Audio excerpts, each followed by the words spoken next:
Hi ஜெர்ஸ் family எல்லாரும் எப்படி இருக்கீங்க? இது வந்து நேத்து மார்னிங், அதாவது அக்டோபர் 2 நம்ம காந்தி ஜெயந்தி பிளஸ் தசராக்கு கவர்மெண்ட் ஹாலிடே கொடுத்துருக்காங்கல்ல, அன்னைக்கு எடுத்த வீடியோ தான். நான் காலையில் ஒரு 9 o'clock போல எங்க அண்ணன் வீட்டுக்கு போனேன். நம்ம 90 feet 90 feetல இருந்து சைன் கொலியோடாக்கு போனேன். பஸ்ல தான் டிராவல் பண்ணேன்.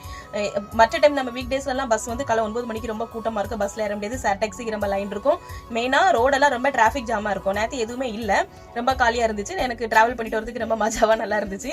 காலையில் 9 மணிக்கு போயிட்டு ஒரு 2:30-3 மணி போல வந்து நான் ரிட்டர்ன் வரும்போது கூட ரோடு எல்லாமே காலியா தான் இருந்துச்சு. அதாவது இந்த தசரானால எல்லா இடமும் கம்பெனி ஆஃபீஸ்லாம் ஃபுல்லாவே லீவா இருந்தனால அப்படி இருந்திருக்கும்னு நினைக்கிறேன். அதுக்கப்புறம் பாருங்க, வீக் டேஸ்ல 90 feet எப்படி இருக்குன்னு பாத்துக்கோங்க. சார் டாக்ஸிக்கு இவ்வளவு லைன் இருக்கும். யாரெல்லாம் அப்படி சார் டாக்ஸிக்கு காலையில லைன் நின்று வேலைக்கு கடுப்பா போவீங்க, அங்க போய் லேட் ஆச்சுன்னா யாரெல்லாம் திட்டுவாங்க எனக்கு கமெண்ட் பண்ணுங்க, சரியா? அதுக்கப்புறம் என் பையனை வந்து 2-3 நாளாவே நான் ஹாஸ்பிட்டல் கூட்டிட்டு போனேன். அதனால தான் போட்டேன். 2 டேஸ்க்கு எனக்கு வித்தியாசம் தெரிஞ்சிச்சு, மற்ற நாள் எப்படி இருக்கு இப்ப எப்படி இருக்கு அப்படின்ட்டு. அதுக்கப்புறம் அந்த ஹாஸ்பிட்டலுக்கு பக்கத்துல girls plus women's working hostel இருக்கு, தேவைப்படுறாங்க யூஸ் பண்ணிக்கோங்க. சாலினி பவன் சர்ச்சுக்கு ஆப்போசிட்ல தான் இருக்கு. இந்த மாதிரி வீடியோஸ்க்கு என்னோட பேஜை ஃபாலோ பண்ணிக்கோங்க. இன்னொரு வீடியோல பார்க்கலாம். Tata bye bye, see you. Thanks for watching.